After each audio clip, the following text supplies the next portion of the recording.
Hi, welcome to the OrgDev Podcast. So conflict is inevitable in organizations, but how we work with it or avoid it shapes everything. What do you do when employees are pulling in different directions or conflict is simmering beneath the surface and performance is being quietly eroded? In this episode of the OrgDev Podcast, we're joined from New York City by Rick Buccheri to explore conflict, collaboration, and what it really takes to engage passionate people in meaningful change. Rick is an expert in navigating power, creating greater equity, and designing processes that genuinely encourage people to take responsibility with resolving conflicts rather than blaming others. Rick is an organizational development consultant who specializes in mission-based organizations. He has 2 decades of experience in interpersonal and organizational conflict resolution, and he brings a deep understanding of how to help people work productively together in even the most challenging of environments.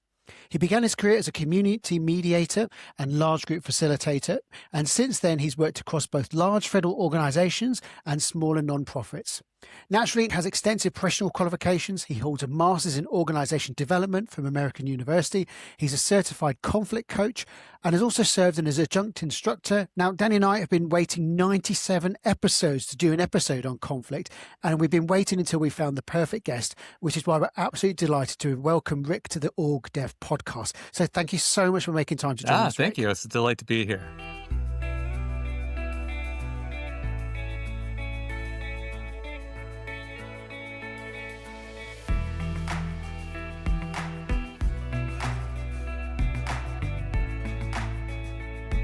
Oh, we're really, really excited to have you with us. So just to kick us off, just tell us a bit about the work you do, bring that to life for the audience, your work involves. I think about and I kind of talk about my work in 2 ways. So one is that I'm an organizational conflict consultant. So due to my history and background in conflict work, so much of the work that comes my way is conflict related. There's tension in organizations. There's people not getting along. There's something there that makes them go, oh, we need somebody specialized in conflict. And so a lot of that comes my way. But I really use that term organizational conflict consultant because to me, it sort of marries the conflict work with the organizational development piece. Like I'm really looking at not just the interpersonal, but the broader system and how we support organizations in addressing conflict in productive ways. The other way, that I think of my work myself is that I'm a facilitator of conversations that need to happen. And that's sort of what anchors me. And when I find myself sort of lost in the work or there's a lot of information coming my way and I'm not sure how to most be effective, it's like, okay, what are the conversations that need to happen here? How do I help support those and enable them to happen in a productive way?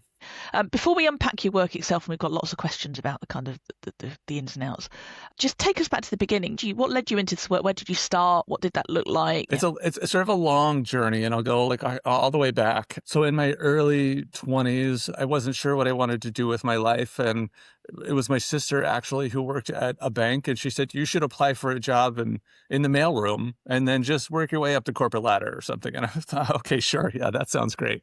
So I applied for a job in the mailroom and I became a bank teller. I did that for a few years and then went over to the corporate side, which was subprime mortgage lending. And I stayed in that work for years, thought, okay, I'll work my way up the corporate ladder. This is in the early 2000s. And I found it so sucking. The sort of corporate environment of cubicles and offices, it was just very kind of stagnant and depressing.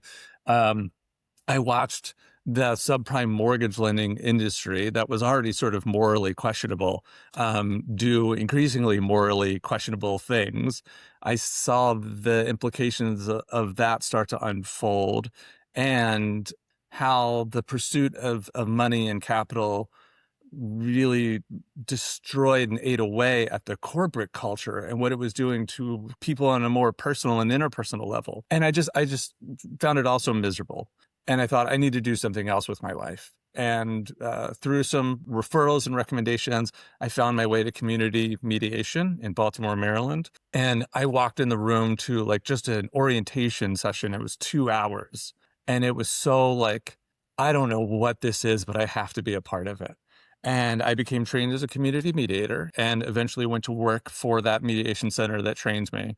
And that work was so transformational. The training itself was really transformational, but the work also. And so I cut my teeth for a few years doing work where I was walking, people were walking into the room screaming and then like continued to scream at each other for 2 hours. And so it was really, really intense conflict. And I just absolutely fell in love with doing that and really feeling like I was bringing some value back to my own community. I was doing something that was like making a change in people's lives, but making a change in mine. I mean, there's something so incredible about being with complete strangers while they unload just the most vulnerable details of their lives. Yeah, I found that work just so impactful and meaningful. At the same time I was in Baltimore, I was also doing a lot of volunteer work with different nonprofit organizations around the city. And I started to encounter organization after organization that was having the same set of challenges. And I was like, well, this is odd. I wonder why nobody's figured this out. Nobody's solved these things. And later when I moved from Maryland to Washington, D.C., that's where I stumbled upon American University's organizational development program. And when I found it, I was like, this is conflict resolution on a bigger scale. That's all this is. Sign me up for this. So that was really, that sort of brought me into organizational development. And then when I left that program, when I graduated with my degree, I found ADR Vantage, a small consulting firm in Washington, D.C. that was working with the federal government. And they were working at the intersection of organizational development and conflict resolution. And I said, I am your person. Like, it's me. You must hire me. And they did. And I got to do that work for like the next 12 years of federal consulting until very recently, when a lot of that work started to disappear with a change in the executive administration. So now I'm in a place where I'm kind of refiguring things out a bit. But that's kind of the journey so far. How does that background in conflict resolution kind of shape how you practice organization development? What does it bring to your practice? Good question. I think so. There's a couple of things that I think stood out to me when I was studying OD. Something that I showed up with that others in the program didn't necessarily. I think they learned to develop those things and cultivate those things, but I think I kind of walked in the door with a slight advantage in that. One, I was already experienced in and equipped to help people feel heard, to, really listen and reflect back what I was hearing in a way that really made people go, yes, thank you. Somebody is hearing what I'm saying. The other piece was around self-determination, which I think is so critical in organizational development, where you're enabling people to make their own decisions. So I really distinguish myself from, I hate to sort of categorize all management consultants, but I'll use that term here. I think there's a real difference between going in and saying, I'm an expert, I know what's best, I'm going to provide those answers and solutions to you, and surfacing the right kind of dialogue that helps people come to their own conclusions and make their own decisions. So I think those pieces were really foundational. And then I think sometimes to a fault, I wear the conflict lens. And so I'm always looking to go a bit below the surface. And I'm very comfortable going below the surface and surfacing, kind of like, what's the real thing underneath here, that like, what's the conversation we're not having? And I think that's a real skill because there's a comfort there. Like I have a real ease and ability to ask the questions that get to that place really quickly. And it can be a detriment at times because I need to keep it in check, because I'm like, is this the most useful place right now? Is this the place where the client is trying to go? So that's an assessment I always have to do with myself as well. You said organizations will bring you in because they've got conflict and they feel they need some conflict resolution. How do you kind of ascertain whether it's about kind of the individuals that you've got? Often it's posed as there's an issue between person A and person B, but often something more structural. So how do you kind of unpack that and kind of work your way through? It's a good question. And I think, particularly in the federal government, a lot of that work was responding to requests for proposals. And so it was like kind of very strict and very narrow, and which makes it difficult then to go outside of the bounds to address broader systemic issues. But I think the education in organizational development really gave me those lenses to see some of those more systemic issues. And over the course of my career, an increased comfort and ability to raise those issues to the awareness of the people in the system and the people who have, influence in that system. Now that I'm operating independently, and, organizations are coming my way, not through proposals, but through referrals, it's a little more easy for me to then do that work and start to, again, the awareness piece is one of the biggest pieces, right? And the first piece, it's like, first we have to help clients see what we see. What they do with it will ultimately be up to them, but they need to see it first. And so, I think that's a big piece of the work. And I feel more comfort and freedom to do that now. It's such a fascinating area. And I guess I'm curious about the craft almost, because, you described a situation where people come in and they're screaming at each other. And it's interesting in the build up to a conflict, isn't it? Because often we've recruited people to our story. The episode starts in a particular place for us. The other party may not even be aware, or their episode starts in a different place and they're telling each other's story. And you come in and emotions are so heightened. Like, how do you even begin that kind of process of helping people get to the point where they can start to see other perspectives, and maybe there's a little bit more to the story than first imagined? Oh, there's so much in that question. Like I feel like I have like 40 different answers to that question. We're happy just for you to take the rest of the session. We're fascinated by this. So one piece let me address is like, absolutely, conflict is so complex. There's no one source of a conflict. There's often, many different sources of a conflict. And it's not, sometimes people might point to an inciting incident, but it's usually began much, longer before that inciting incident. And so being able to track the chronology of a conflict is really tricky. Like, when did it begin or end? Where are the boundaries of this thing? Who's involved? Who's not involved? Like, sometimes those are really murky questions. So with that murkiness, the intervention point is now, right? Like here we are, like, we have to do something now. Like, we don't need to go back to the beginning and unpack every root cause. There's always this balance between how much do we need to unpack and address what's happened in the past, so that there's some, I hate to use the term resolution, but some acknowledgement of what happened, what the harm was. There may be some acceptance and ownership of, responsibility for that. And then there's some, kind of closure and moving on. So there's the dealing with the past, and then there's like how do we want things to look in the future? And a big piece of conflict work is like figuring out when to make those transitions and when to go, okay, you know what, we need to slow down and go back to the past and unpack that a bit more, versus we're spinning our wheels here. There's no momentum. We've got to figure out what the future looks like. That's a piece of it.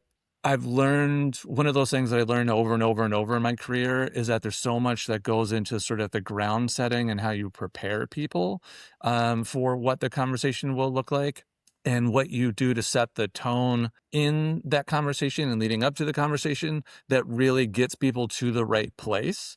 So that's something that I pay more and more attention to over time. When I'm specifically conflict work, and I'll just sort of use the example of like a mediation or a facilitated dialogue between two people. So when I bring those people together, I let them know I'm going to talk at you for 10 minutes or so before I give you a chance to talk. Just to like even set that, right? So then I explain the process to them, kind of set that tone again, let them know what's going to happen, make sure they have an opportunity to ask questions and express any concerns. We'll address those collaboratively. If somebody is like, well, I don't like the fact that they're in a seat that's taller than my seat. Great. What would you like to see happen about that? So we're starting that collaborative work right away.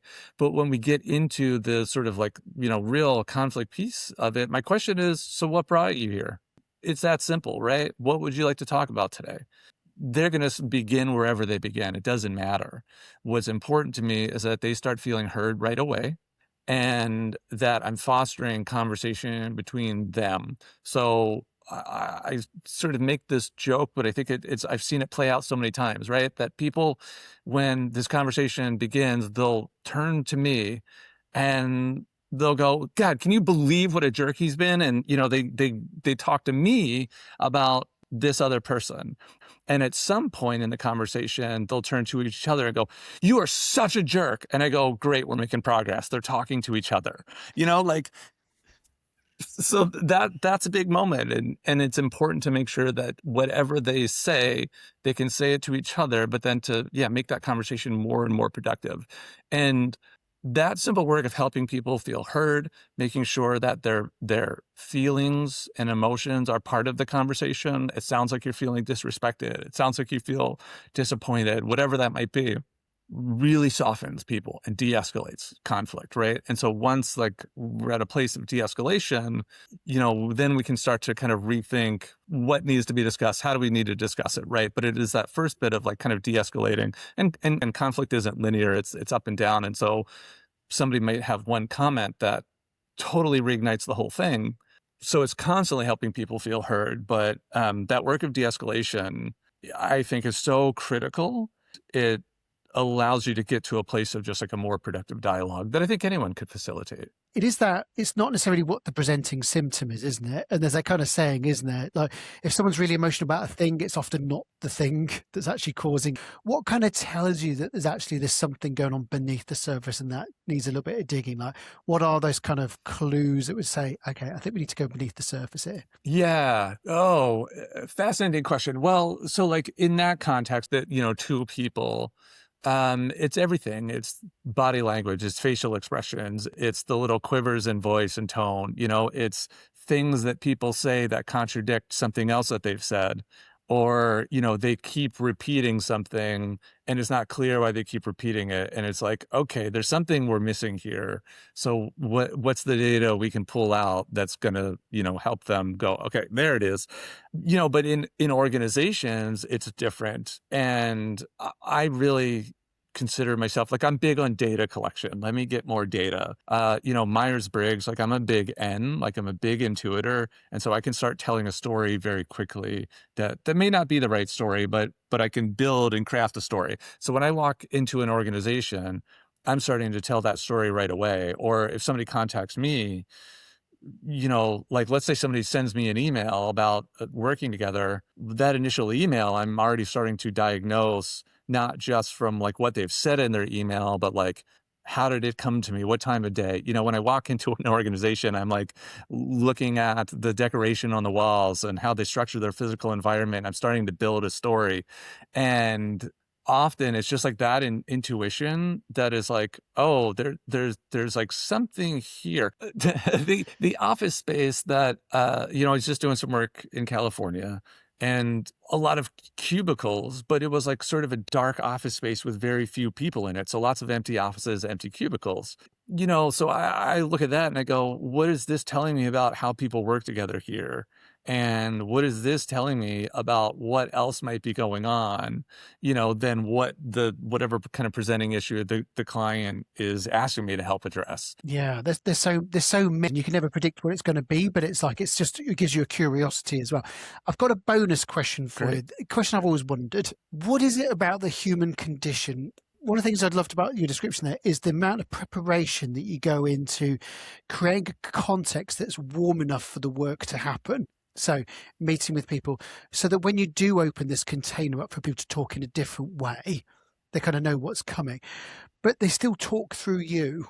And often in lots of conflicts need that third party either to maintain the conflict. So we go through our manager and then back down to the person we're really annoyed with, or we need that mediator. What is it about that third party that allows conflict to be pathologized or made better? Yeah, I love that. I think there's something so powerful about that third party, right? And I can think of times when I showed up to help people. We did all like the ground setting and the kind of preparation work. But once I said, okay, what brought you here? They continued to talk, and I, tried to find every opportunity to break into their conversation and couldn't, right? And there's still something so powerful about that, right? Like, why couldn't they have this conversation on their own? Why did they need to bring in a third party for this conversation to unfold? An example from years ago that I sometimes give is, this was a mediation in Maryland, and one party shows up and we're sort of waiting for the other person to show up. and she shows up late, walks in the door, says, I just came here to tell you I'll see you in court, and walked out. Now, clearly that's not a conflict resolved, but I'm like, there's something powerful about this setting. Why did she need this setting to say that? So sometimes I just think having another person present changes the dynamic, right? Or the formality. Not that I really try to take a lot of formality out of a facilitated conversation like this, but there's still some, it's more formal than sitting on the couch having an argument.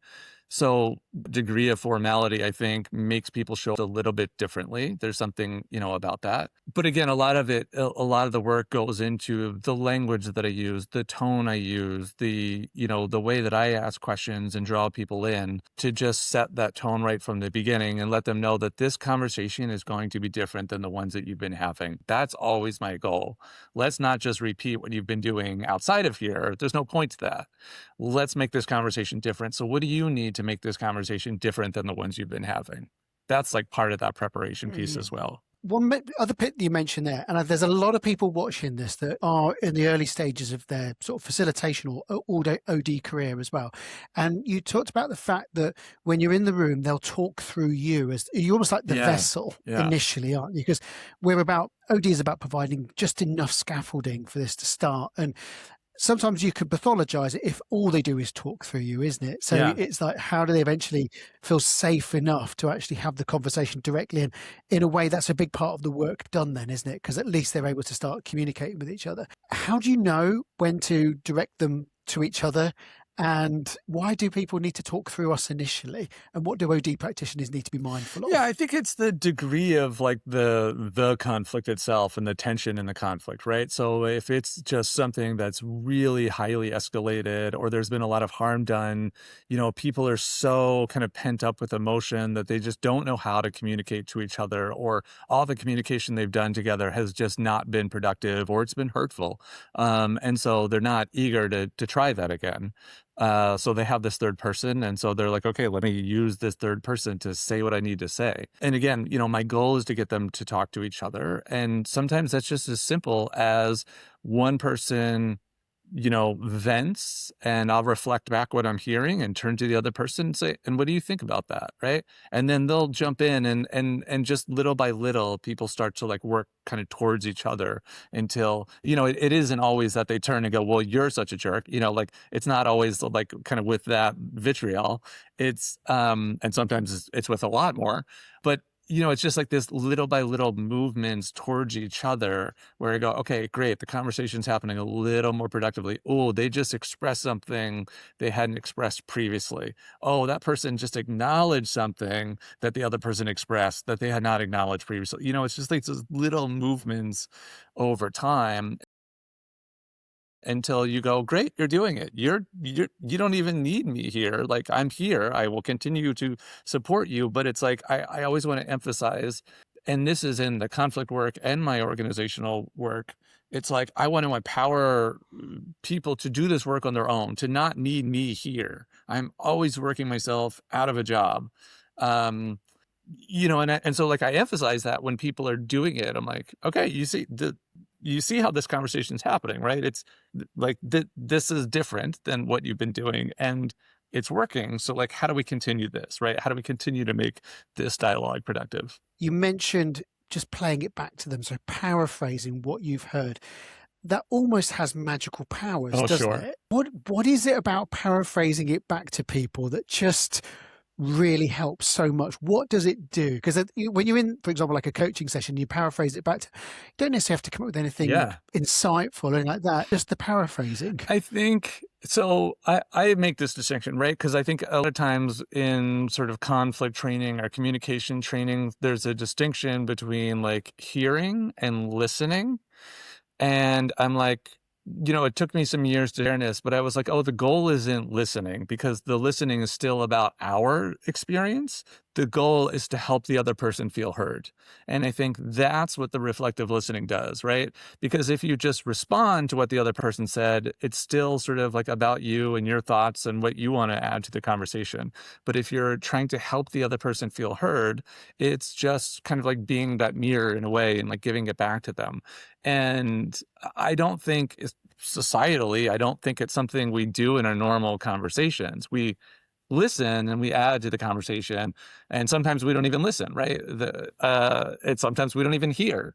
But I just think it's so distinct because it's so unusual, right? It's coaching and like conflict work. It's not built into many professions or like other parts of our lives. So I wanted to ask you, so we'll often talk about healthy conflict or productive conflict in organizations, and I wonder what your take on those terms was, and what does healthy conflict look like in an organization? What would we see? Yeah. Well, so you're going to take me to like one of my soapboxes, which is actually, Okay.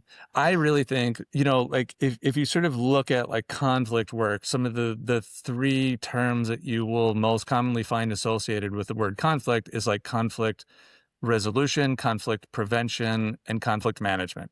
And if you take those three phrases, it really kind of communicates that conflict is bad, that we want to avoid it, that we want to kind of suppress it. And then if we sort of hold that view of conflict, then it really shows up in how we choose to engage it or not. So I really try to think of conflict navigation, like help people figure out how to navigate conflict. That feels much more productive to me. Conflict is inevitable. It is such a just core part of human existence. You have it in every arena of your life. You have it in every interpersonal interaction. Like there's always conflict there. There's no way to avoid it. So if it's so natural, it's so normal, it's so inevitable, why aren't we developing the skill set to help us navigate it more effectively? So for me, that sort of like healthy, unhealthy, it's how do we learn to live with it? How do we make it more a normal part of our experience and not freak out as soon as there's a moment of tension, right? How do we recognize that like, oh yeah, this is uncomfortable, and I know we can work through this, and we're going to have this conversation, even though it's going to be a little bit painful, and that's going to be fine. We can do that. And even to know that I might yell, I might get emotional, or you might yell, you might get emotional, and that we're going to be okay after that. If we can sort of normalize some more of that, I think that is part of healthy conflict. Not that I think that like, say like in a workplace, you want to have people yelling, but the idea that like we can recover and restore and repair is, I think, really important to kind of a healthy approach to conflict. And I guess a follow-on question, because there'll be people managing teams who are listening to this podcast, if they are uncomfortable with conflict and they're kind of in that avoidance space, what advice would you give them to kind of next steps? If they're aware of conflict in their team or between individuals, what would you say to them in terms of a real practical? Yeah, my glib answer has become a mediator, because, my natural mode is to avoid conflict. Like that is, just due to sort of my upbringing and natural tendency is like I'm a big avoider. And so it takes a lot of work to get out of that.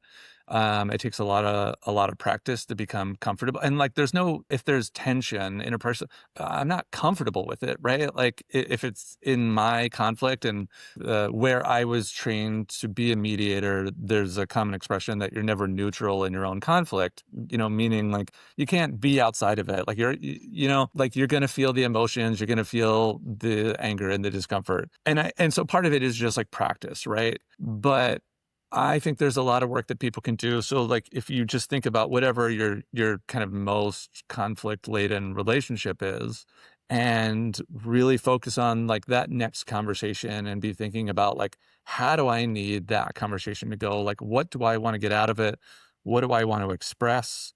What space do I want to create for the other person? What if is going to set me off and really like make me overwhelmed with emotions? And how do I want to rethink how I want to show up in that moment when it happens, right?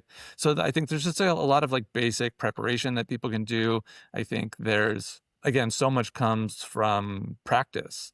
And there's, even looking back at like my own life in certain conflict situations, there's times when I can look at an interaction and focus on how uncomfortable and difficult it was, walk away feeling like, oh God, I don't know if that's, like it almost hurts to reflect on that experience, but I can look back at that same interaction and be like, oh no, actually I said the thing I needed to say. I listened and I heard the other person out and I helped make them feel heard in that moment.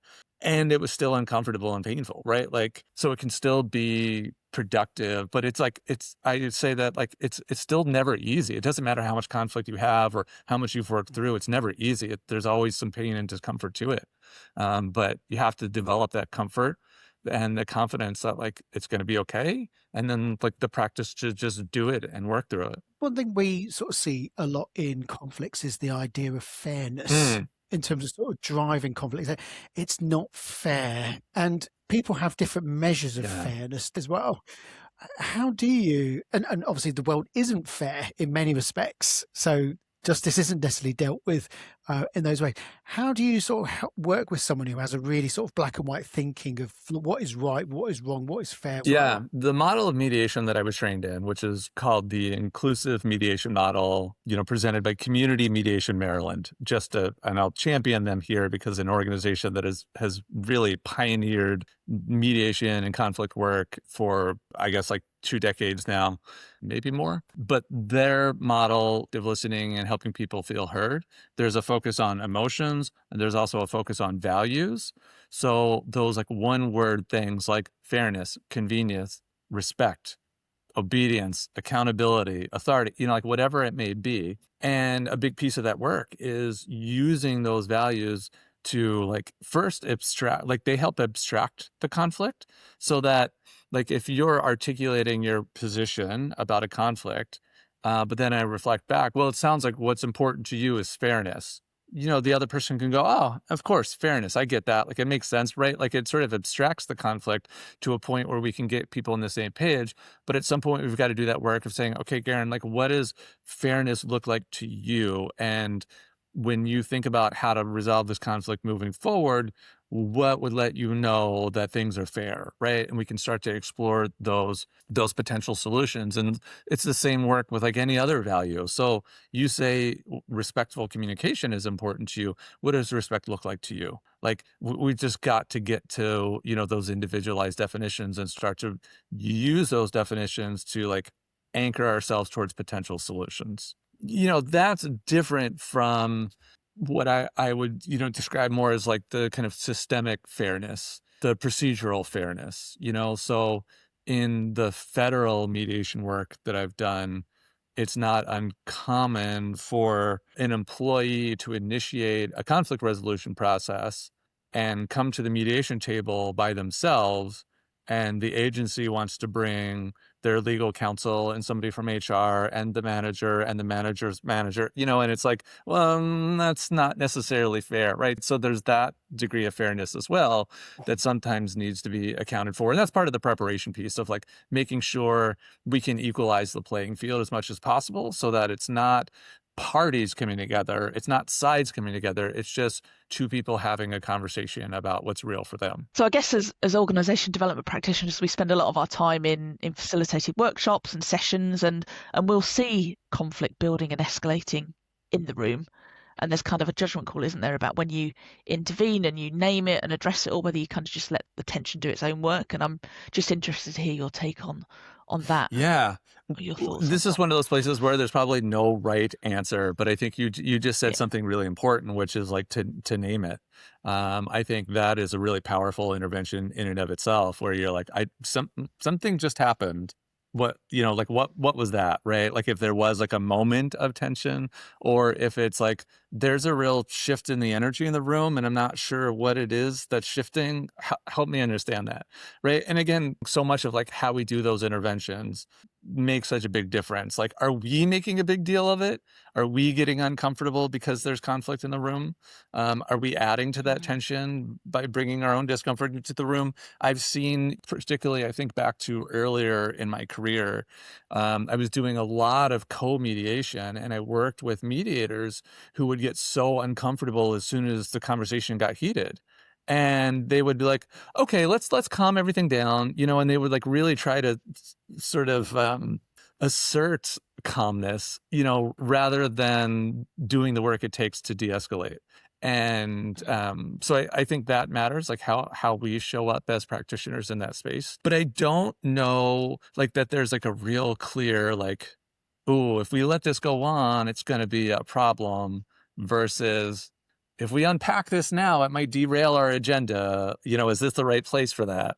Again, naming it is important. I think tracking it, something that I have found really important in my work is when things don't get addressed in the moment, to make sure that I'm working with clients so that they're equipped to address it at some point in this process together, right?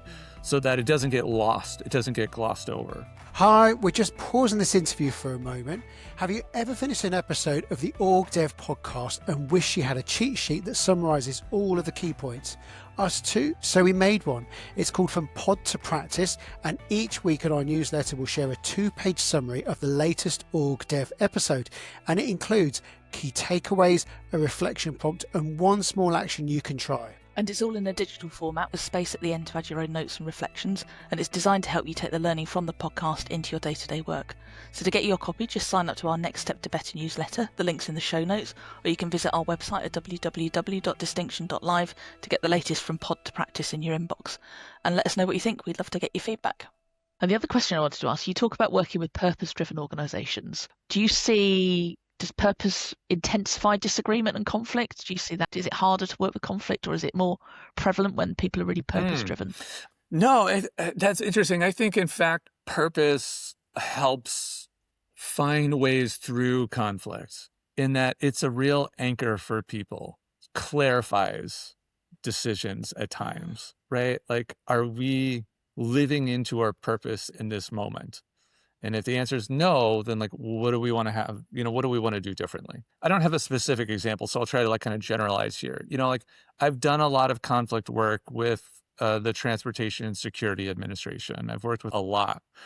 In the course of a mediation, to me, when there was sort of disagreement between an employee and a manager about how this employee was showing up, the employee said, the traveling public sees me as a barrier to getting to their gate. I am the thing that helps them get to their gate safely.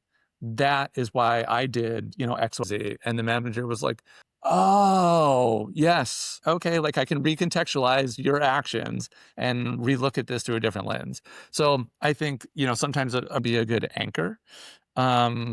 Yeah, I'm trying to think of like, I haven't pondered that question before. So I'm trying to think of this moment of like, if I think purpose-driven organizations show up any differently as it relates to conflict. I mean, I think structurally around like nonprofits, there's things that feed into conflict.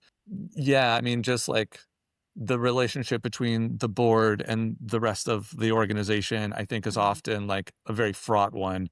The relationship of how a board governs, I think, is often sort of very fraught. So there's things like that that are more structural in purpose-driven organizations that I think can lead to conflict. There's one thing you just talked about there, which is what someone intended. So impact intended versus impact felt, whatever it is, the logic behind someone's actions. Is that an important part of because that's where the misunderstanding often happens, for sure, isn't it? Where what I intended. Yeah, and what I've seen, I feel like in kind of training programs and literature, is this emphasis on no, let's shift away. It's not about your intent. And what I've learned in my own conflict work is that both of those things are so incredibly important. But if you do not address impact first, nobody cares about your intent. So we've got to go back and look at what was the impact of your actions. Let's explore that. And then once people feel like heard and acknowledged around like, yes, you understand now how you've impacted me. Now I'm in a place where I can hear and consider and care about your intent. But like, if you just don't care about the impact of your actions, I don't care about your intent at all. Another thing is, my own practice, a little harder on people I'm working with who are bystanders to conflict. They'll often give an account of, well, these two, they've always been like this. The other meeting, I could just see on the agenda they were going to have an argument about this. And I'm like, well, you're just as responsible as they are to a certain extent, because you're enabling this to happen. And how could you intervene to have made this? What is the role of the bystander? Because a lot of organization development is about everybody taking the right amount of responsibility for things working, isn't it? So what is the role of the bystander that's seeing a conflict that's actually happening and actually playing their part, and what can they do? Well, I think you just named it, that they're playing a part. And it's funny to me because I feel like so much conflict work is around let's figure out the fewest number of people we need at the table to make this conversation productive. And organizational development work is like let's bring all the stakeholders into the room at the same time. And again, there's never like clear true. right answers. But I do think, helping people figure out what their role in a dynamic is very powerful. And not only that, to like, what has your role been, that focus on the past to what do you want your contribution to be moving forward? Those are different conversations. A colleague of mine who I've worked with for years, Alan Durant, who was at TSA, brilliantly, and this was a intervention that I used to be like really opposed to, and I've actually seen it kind of be very powerful over the years. He would say, if you were part of the problem, how were you part of the problem? Like, what was your role and contribution to it, right? Like, if we just assume that. And I think that's kind of a brilliant, intervention. It's like, let's just not play the game and assume that you have nothing to do with this. Let's just embrace the idea that, yeah, somehow you've had influence on this dynamic. What does that look like, right? And again, I think so much of the work is just like softening and reframing, and it's like we can just normalize this. It doesn't need to be a hard conversation. Let's just make it safe to explore this, and then we can figure out what to do with it after that. But let's just explore it and see what there is, and if there's nothing, fine, we can move on. But if there's something here and you do have a role, let's talk about that. Let's figure out what that role has been and what it needs to be in the future. And that role can be quite significant, although it can feel little at the time. So, and something happens in a meeting room, and then that person who feels wrong goes to make sense of it. And rather than going back to the initial person that they heard it from, they then go to a colleague and say, you won't believe what they've done this time. And the colleague doesn't neither say yes nor no, but they just listen. There is a risk that pathologizes the problem, isn't there? For sure. And I think in more one-on-one work or, helping other consultants think through how they're working with organizations, that triangulation piece comes up a lot.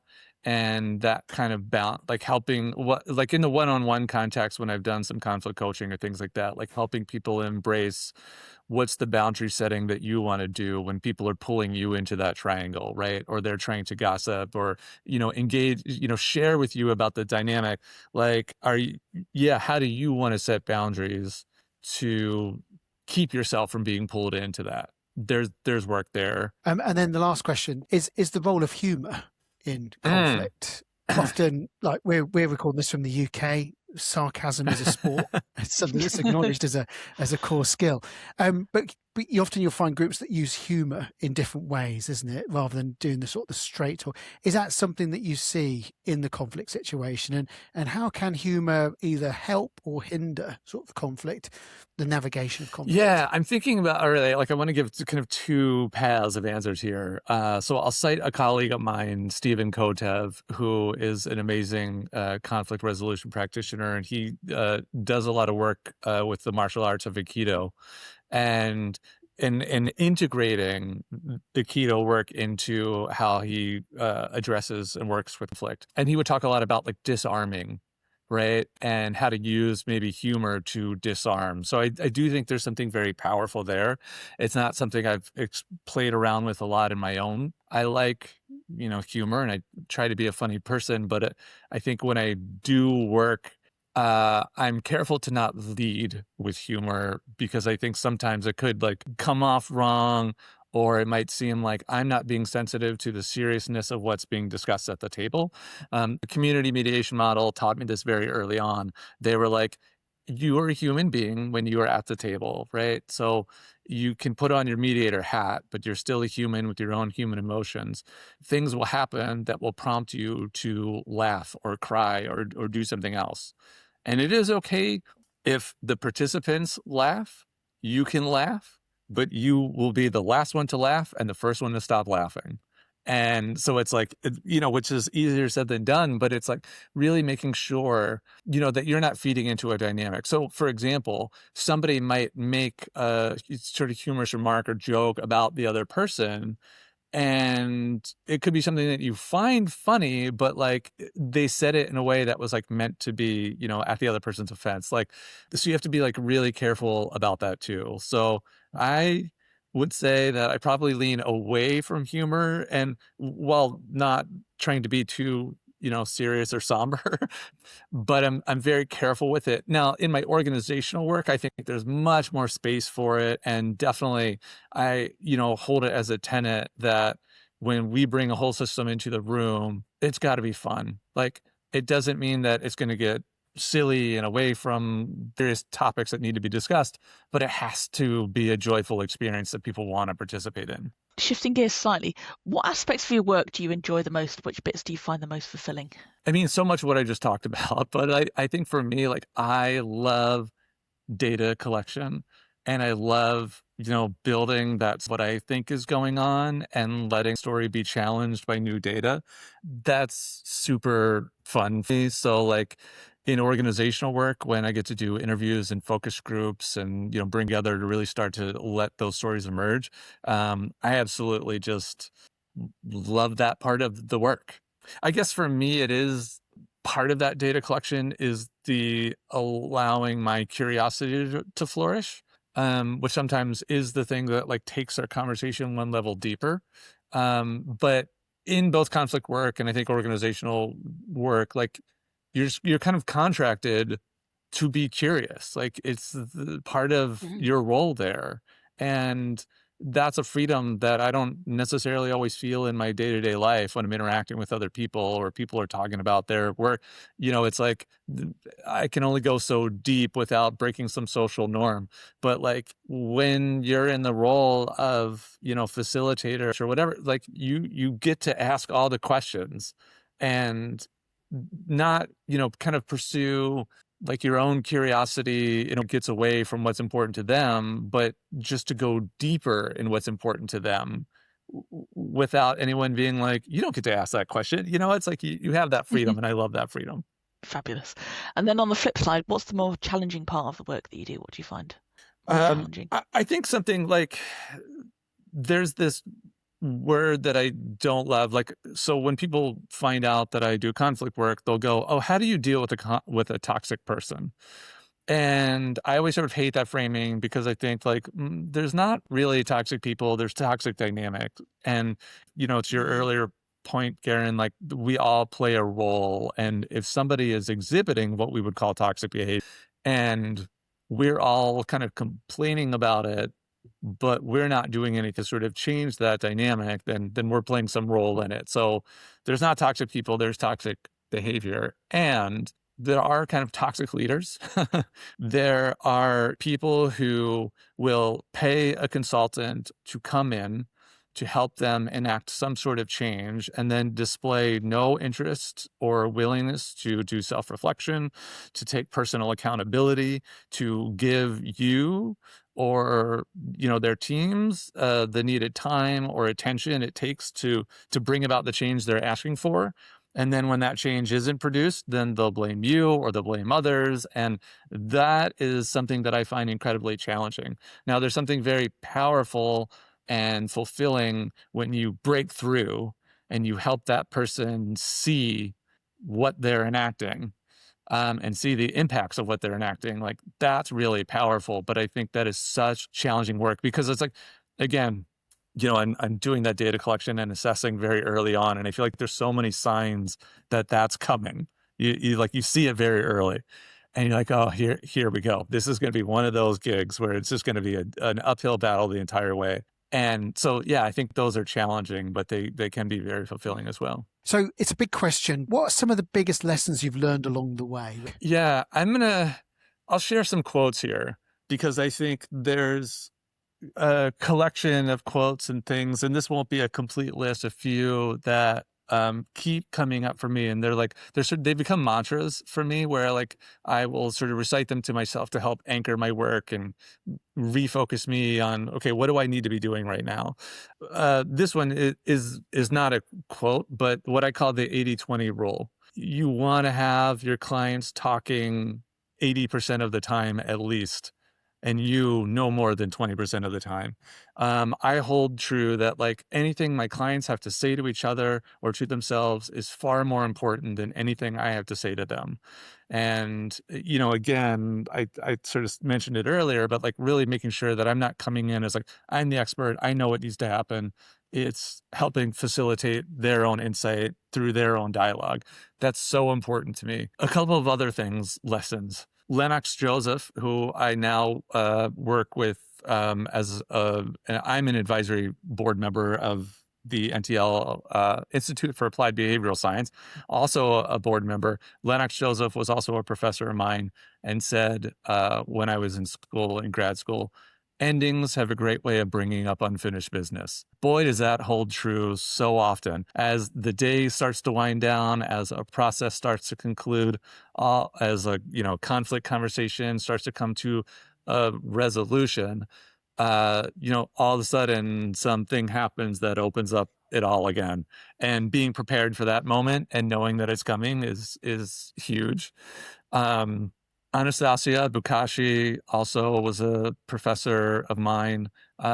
Would every time she would bring a group of people together, anything she was facilitating, the first words out of her mouth would always be, "Hello, beautiful people." And she would say it in like just this most authentic and like real and genuine way that it would never sound the same like coming out of my mouth. It didn't sound the same when I just said it.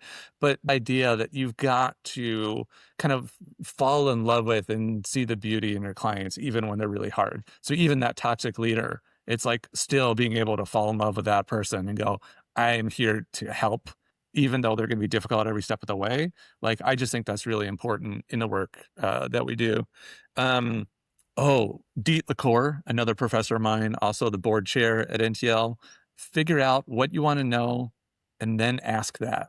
It came in the context of, me and a group of fellow students trying to craft data collection and overcomplicating it. And sometimes it's just as simple as that, is like, what is it we need to know right now? And can we just ask that and go right down into it? It's just a way of like, for me, helping me just go, I'm overcomplicating this. They're overcomplicating this. Let's just make this easy and simple. Let's get into it. I will say this as a quote. I don't know where it came from. If it's in you, it's in the room. Or if it's in you, it's in the system.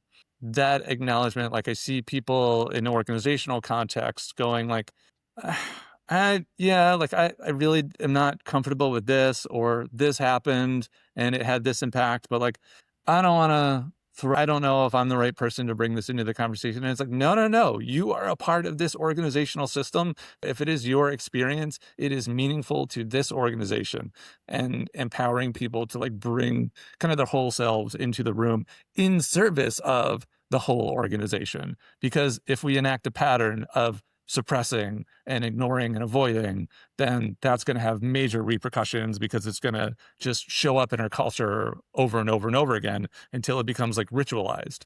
Heather Berthoud, again, another professor of mine at AU. AU had some amazing, brilliant professors. Figure out what's your shit and what's somebody else's. Just that idea that when we're a part of an organization, or whether we're a consultant coming in to support, we've always got some baggage and going to show up. And other people are going to have their baggage, and it's going to show up. And figuring out what you need to take ownership of is so powerful. So like, particularly as a consultant, recognizing when this is my baggage, this isn't the client's, and I don't need to bring this in right now. I need to do something with it, and I need to do something with it quick so it doesn't impact what's happening here. Like, those are just really moments. And it's sometimes really powerful when you're like, I'm holding this dynamic and I'm really giving myself to try to influence things here, and the client is resisting, and that is their resistance. This is not mine.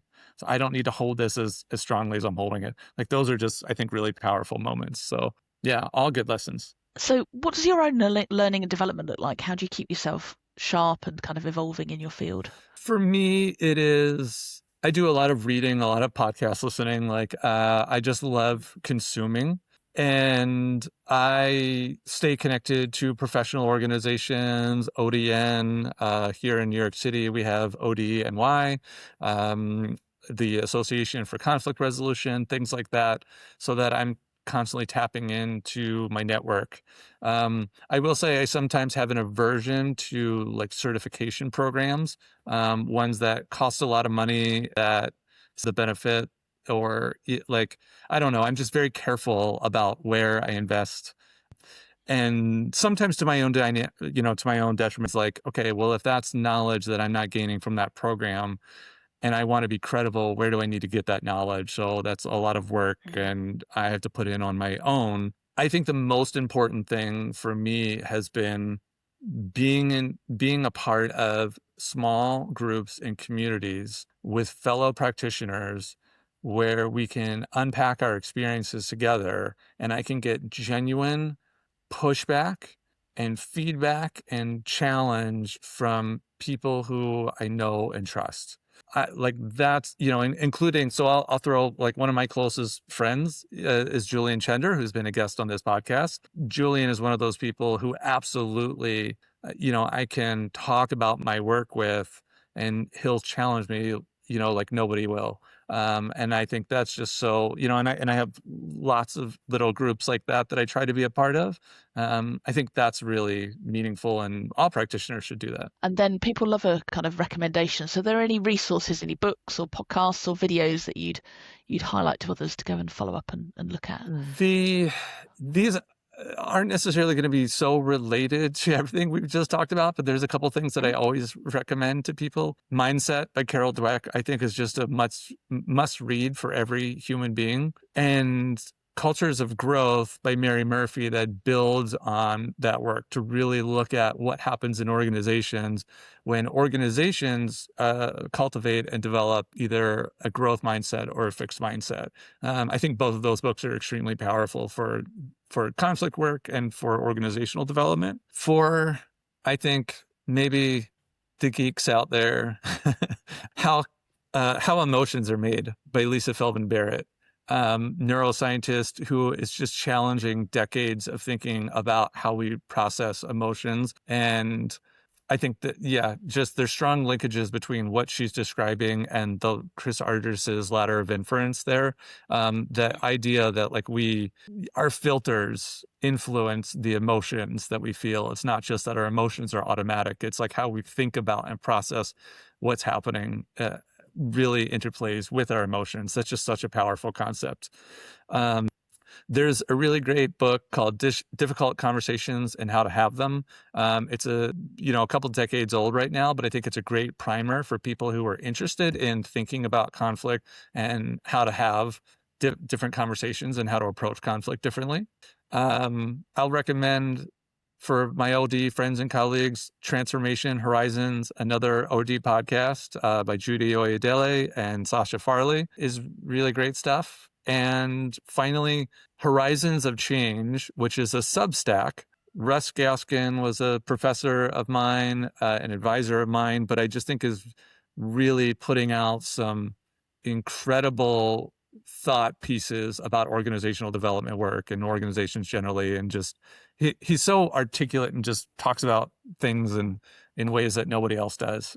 So yeah, those are my recommendations. And there's so many references there as well. So the last question that we've got for you, one of the original missions of the podcast is to inspire the next generation of organization development or conflict practitioners coming through as well.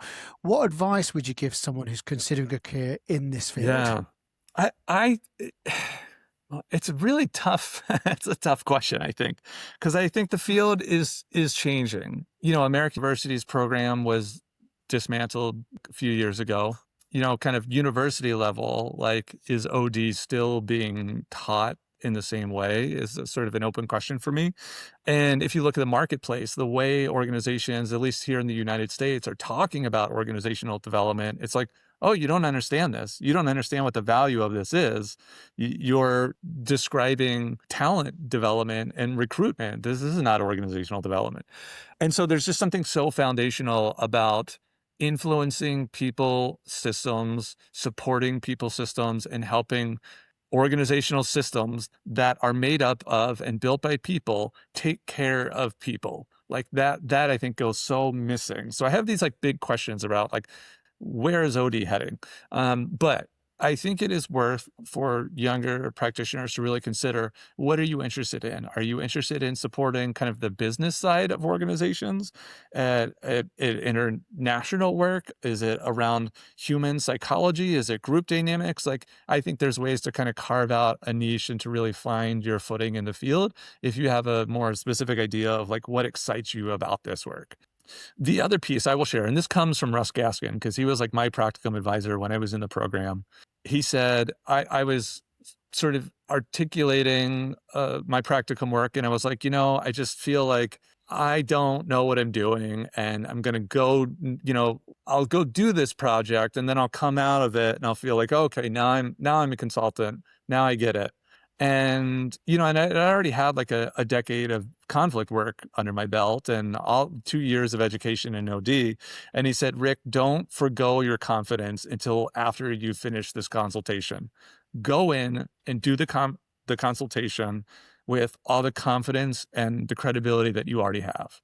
I share that advice with, not just new practitioners, but all practitioners. I mean, I think that is so powerful. We carry such incredible lenses, such powerful lenses. We see things that people in organizations don't see.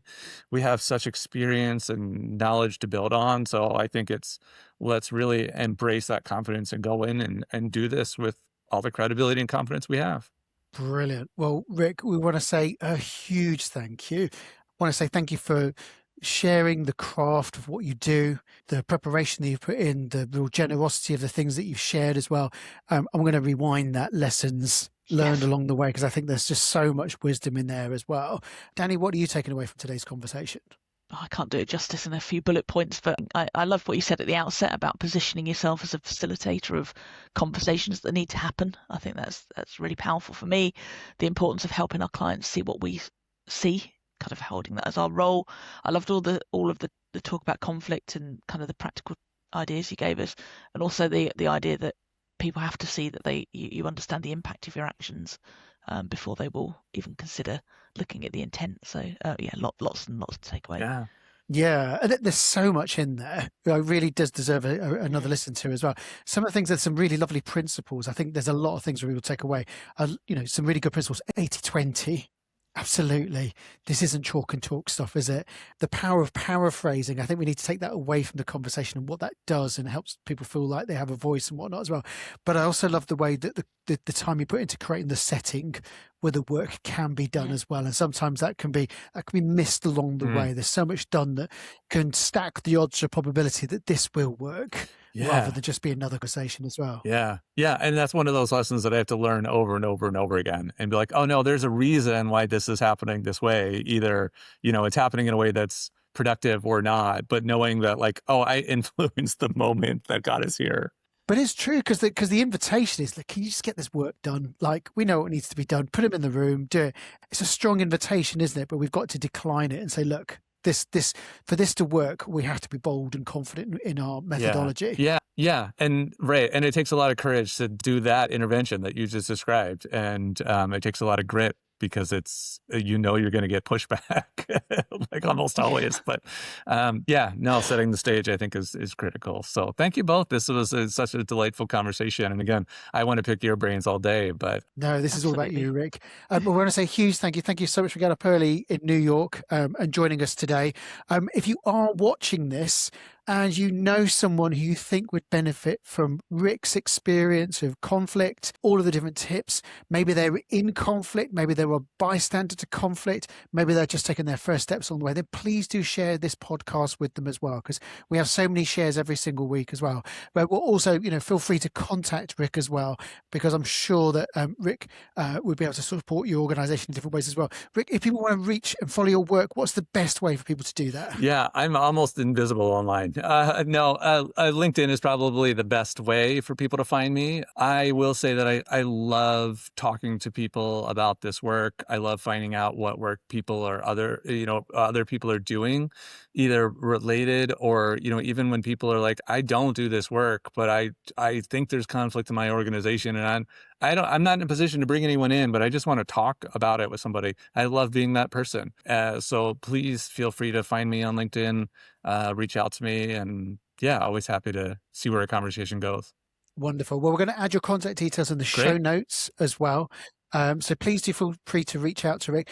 And if you've enjoyed the conversation, please do hit the like button and subscribe as well. This enables us to get brilliant guests like Rick to join us every week as well. And we also want to say a quick thank you to our mutual friend, Julian Chender, who helped facilitate this conversation. Otherwise, it wouldn't have happened. So thank you so much to you, Julian.